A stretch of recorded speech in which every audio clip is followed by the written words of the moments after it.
Bem-vindos, bem-vindas mais uma vez a este nosso encontro tão fraterno, tão prazeroso, onde conhecemos e acompanhamos a vivacidade da Igreja, o seu testemunho, a sua presença junto ao povo tão sofrido. Hoje convido você para acompanhar comigo a Igreja da Nicarágua, um país vizinho, perto da nossa realidade de povo latino-americano. Vamos acompanhar a realidade sofrida daquele país, mas acima de tudo, o testemunho da Igreja, a vida dos jovens, o protagonismo dos jovens no amor a Cristo, no amor a Maria, no amor aos seus pastores que tanto ajudam a viver e a testemunhar a fé. Venha comigo conhecer um pouco da Nicarágua.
Sinceramente, para nós bispos, pastores desta igreja peregrina na Nicarágua, é triste esse momento. Sentimos que este conflito abriu muitas feridas. Nos últimos meses, temos assistido testemunhos dolorosos e dramáticos de jovens perseguidos e oprimidos. A certa altura, parece que os jovens tinham cometido 3 crimes. 1, serem jovens. 2, serem estudantes. E 3, serem católicos.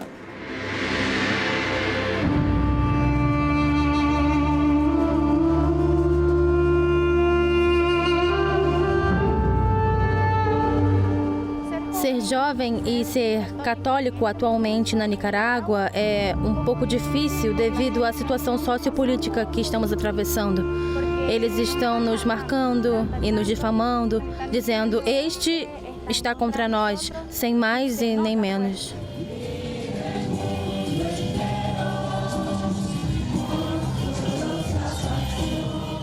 Eles não nos deixam em paz. Eu sinto que somos alvo de difamação. Não nos deixam fazer as atividades que normalmente fazemos. Agora é muito difícil chegar aos jovens, porque de uma ou de outra forma tem havido uma campanha de difamação contra a nossa igreja, contra a nossa juventude. Chegamos ao ponto de não podermos ficar na catedral. Estávamos em adoração ao Santíssimo Sacramento e as pessoas passavam e gritavam que éramos conspiradores. Naquela altura, eu não sabia como lidar com a situação. Eu não sabia porque ninguém nos preparou para vivermos este tipo de crise nacional, não é? Por exemplo, certa vez, chegaram 7 patrulhas e estacionaram na porta da minha casa. Era uma forma de tortura psicológica. Talvez porque eu andava na rua ou porque sou líder da Pastoral da Juventude. Nessa época também, só de ir da catedral para minha casa, que fica 3 quarteirões, era tenso, perigoso. Para minha mãe era um grande estresse. Eu ir à missa, ir aos encontros da comissão pastoral e rezar o terço, era terrível para ela. Como consequência dessa situação, muitos jovens deixaram de frequentar os grupos das suas paróquias, obviamente por um medo latente que continua até hoje. porque fomos nós, os jovens, que nos revoltamos contra o sistema e estamos cientes de que, de alguma forma, essa é uma batalha espiritual, porque essa comunhão entre a igreja e os jovens, entre as famílias e a igreja, tem sido muito atacada. Por isso, para nós, essa é a verdadeira questão. Na realidade, nos preocupa mais o que Deus quer para a nossa vida. Não apenas o aspecto político ou econômico, mas também a união da família e a união entre as famílias e a igreja. Tenho me reunido ultimamente com vários bispos da América Latina e, devido à situação que vivemos na Nicarágua, sempre nos dizem: fiquem unidos, permaneçam unidos, mantenham a unidade entre os bispos, entre os padres e também com o povo. Mas nós já vivemos assim e, apesar das circunstâncias, apesar dos desafios que vivemos, sociais, políticos e religiosos, eles estão firmes na fé.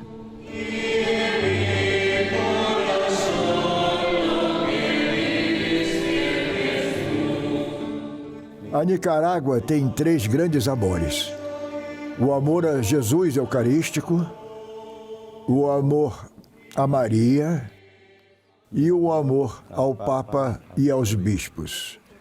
É um povo muito religioso, especialmente com uma profunda piedade popular. É um povo muito humilde, muito simples e também uma igreja peregrina.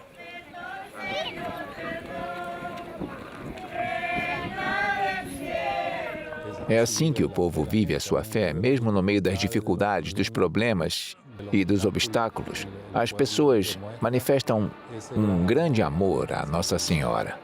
O povo a vê como mãe e como protetora em todas as dificuldades e problemas. Aqui na Nicarágua e em todo o mundo, se encontrar um nicaragüense e lhe perguntar qual é a razão dessa alegria, ele irá responder: a Imaculada Conceição de Maria. É o grito característico do povo nicaragüense.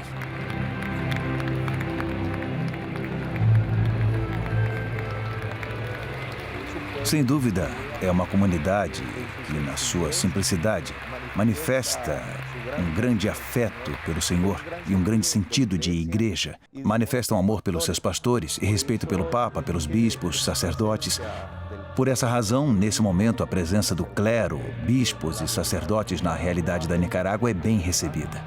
Somos forçados a nos envolver em todos os tipos de situação, algumas das quais de natureza social, a fim de realmente ultrapassar os momentos difíceis que o país está atravessando.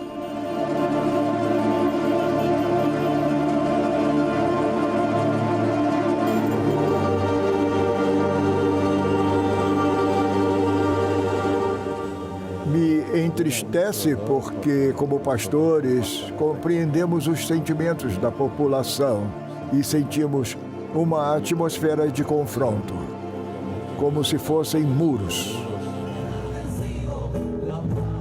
Então, dessa explosão social que surgiu na população como um protesto, veio um maior sentimento de solidariedade entre os jovens.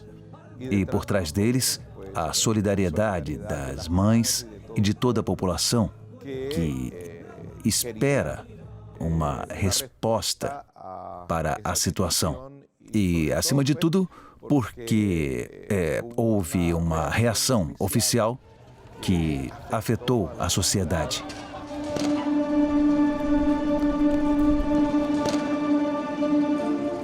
Como parte da comunicação da igreja, o nosso dever é acompanhar as pessoas, fazendo o acompanhamento dos momentos críticos. As imagens cruéis de irmãos disparando uns contra os outros ficaram marcadas em nós. Afinal, os policiais e os manifestantes da oposição são irmãos na fé, na cultura, no mesmo país, em tudo. Então, ver imagens cruéis como essa, desses confrontos, só mostra o quanto a violência está impregnada.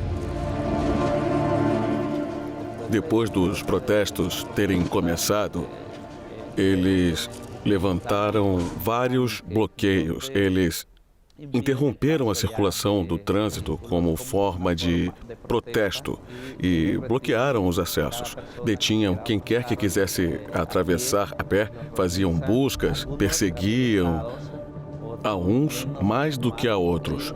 O papel da igreja era a mediação, porque, antes de mais nada, não seguíamos um partido político, mas procurávamos preservar o dom da vida, onde quer que fosse.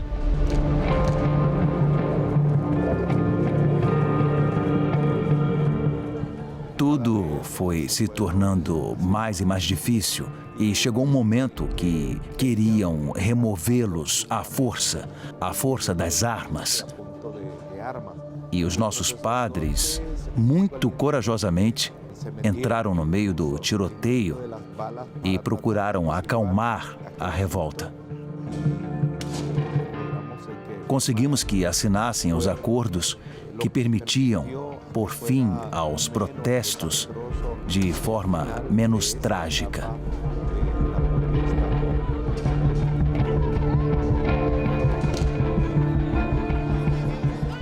No decorrer destes acontecimentos, a igreja é afetada porque acompanha os que mais sofrem, os que são perseguidos, as famílias das vítimas mortas, os que ficam feridos durante os protestos, e isso acabou gerando um clima de hostilidade em relação à igreja, de perseguições, de ameaças também, de conflitos diretos, de ataques diretos.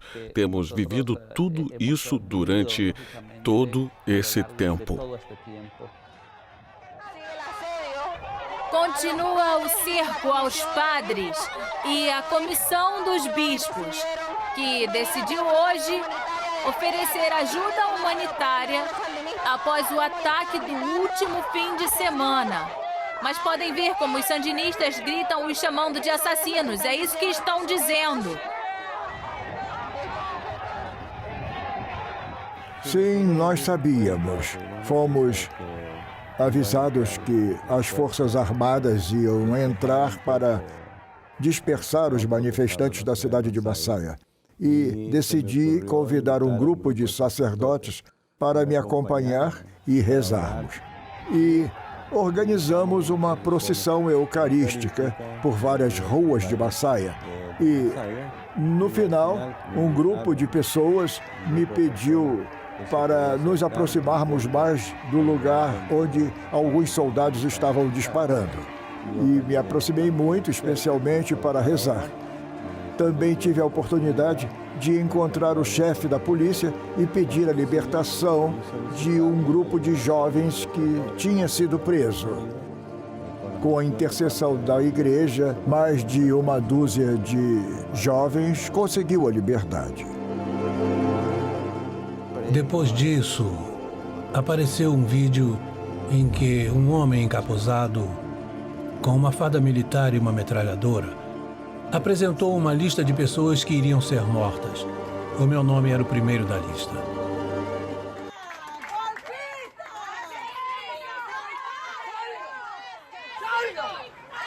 Estava vindo de volta para Esteli. Havia um grupo de policiais antimotim na estrada e uma multidão de sandinistas. Nos forçaram a sair do carro. Então a multidão nos cercou e começou a bater no carro e a agredir o motorista. Dispararam contra os pneus e nos disseram: vão embora. Não conseguíamos nos mexer. Percebemos que não podíamos ficar ali. Deixamos o carro e fomos a pé. A multidão nos perseguiu. Quando íamos na calçada, uma senhora nos puxou pela manga e nos escondeu na casa dela. Era funcionária do gabinete do presidente da Câmara e disse: primeiro minha igreja, antes do partido. Viva Cristo Rei!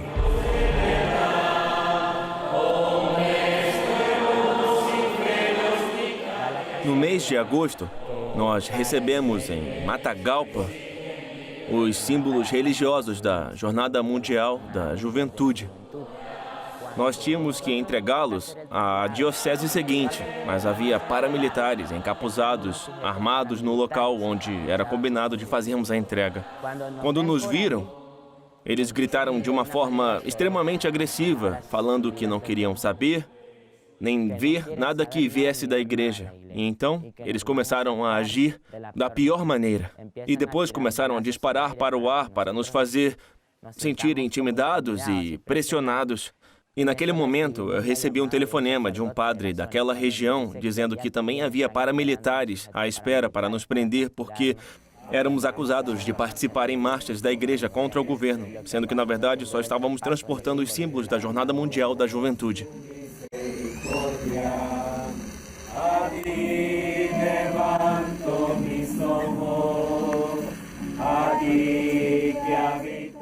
Eu fiquei muito impressionada com a cruz peregrina e o ícone da Virgem Maria, porque chegaram durante uma época muito difícil para o nosso país. Por isso, muitos de nós, jovens, sentiu um alívio, como se alguém tivesse chegado para nos libertar de alguma coisa. Tivemos os símbolos religiosos durante um bom tempo.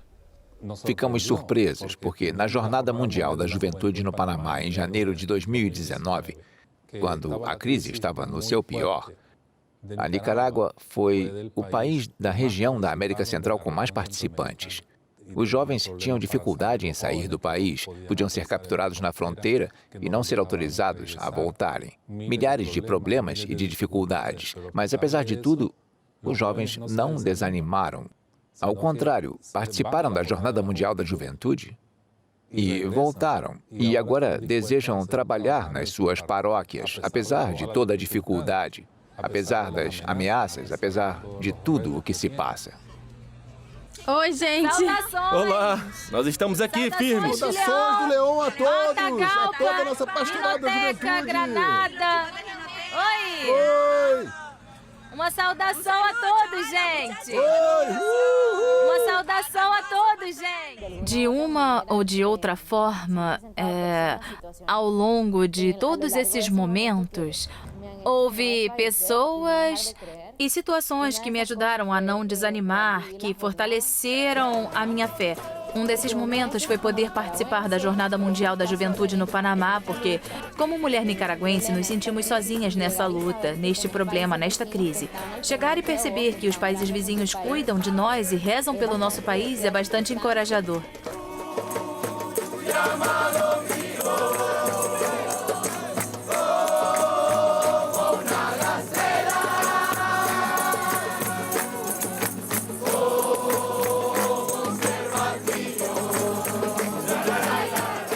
Somos homens de fé e esperança. E uma das formas concretas é através do diálogo. Mas tem de ser um diálogo sincero, com o desejo de construir realmente um país novo, com justiça, com liberdade e com amor. Segura firme nas mãos! O meu sonho é que todos tenhamos uma conversão de coração e olharmos uns para os outros nos olhos e possamos nos abraçar como irmãos. Agora dê um abraço e diga que Deus o ama.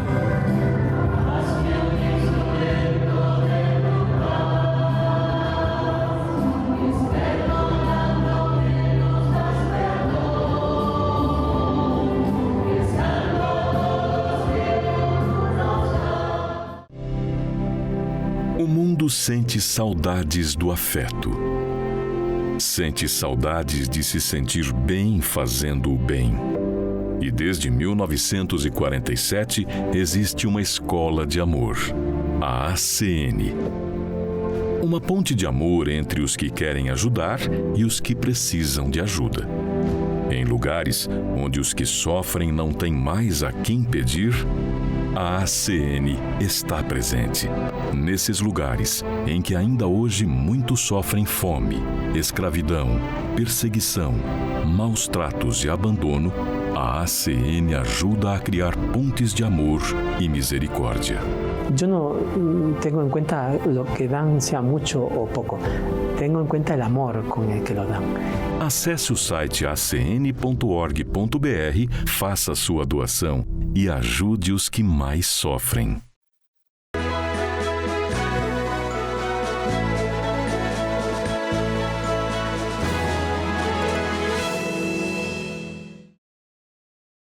Como pudemos acompanhar na apresentação, 3 amores unem, congregam o povo nicaragüense. O amor a Jesus na Eucaristia, o amor à Virgem Maria, como o povo nicaragüense ama e se entrega e se confia à Virgem Maria. E o terceiro amor, o amor aos pastores, aos bispos, aos sacerdotes, à vida da Igreja. E nisto tudo, meus amados irmãos, algo que se destacou nesta apresentação ou neste testemunho da Igreja da Nicarágua, a vida dos jovens, o protagonismo dos jovens, o amor dos jovens ao Evangelho, o amor dos jovens à Eucaristia, o amor dos jovens à Virgem Maria, o amor e a obediência e seguimento dos jovens às palavras e ao testemunho dos pastores que guiam. Como um povo unido e fortalecido na fé pode lutar pela vida, pela dignidade, pelo respeito e, acima de tudo, pela vivência da fé. Como um jovem mesmo disse, quando se falava de perseguição, nós imaginávamos algo tão distante, mas agora trazemos em nossa própria carne. Mas isto não amedronta, mas isto de forma alguma atemoriza esses jovens, porque dentro deles existe uma grande força. E esta força chega a mim e a você. E podemos também ajudar, podemos também participar, podemos também colaborar. A ACN é uma forma de você, meu irmão e minha irmã, fortalecer bem mais a vida da Igreja da Nicarágua e de tantos outros países do mundo. Participe conosco, entre em contato para que você também veja a forma de nos ajudar. acn.org.br ou ligue para nós 0800 77 099 27. Você está também colaborando neste testemunho de fé. Agora, vamos voltar o nosso coração, elevar também as nossas mãos e nossas preces a Deus, pedindo pelo povo nicaragüense. Senhor nosso Deus, assim como acompanhastes o teu povo sofrido na caminhada de vida e de fé, hoje continuas unido ao sofrimento e à luta deste povo. Olhai pela Nicarágua, olhai pela juventude, olhai por aquele país, para que encontre no diálogo, no amor, na busca da justiça, da verdade, da liberdade, o meio para poder resgatar a dignidade da vida humana de todos. É o que pedimos pela intercessão da Virgem Maria, a quem tanto o povo nicaragüense ama. Em nome do Pai, do Filho e do Espírito Santo. Amém. A Nicarágua precisa também da nossa ajuda. A Nicarágua precisa do nosso testemunho, da nossa colaboração, da nossa doação. Eu conto com todos vocês.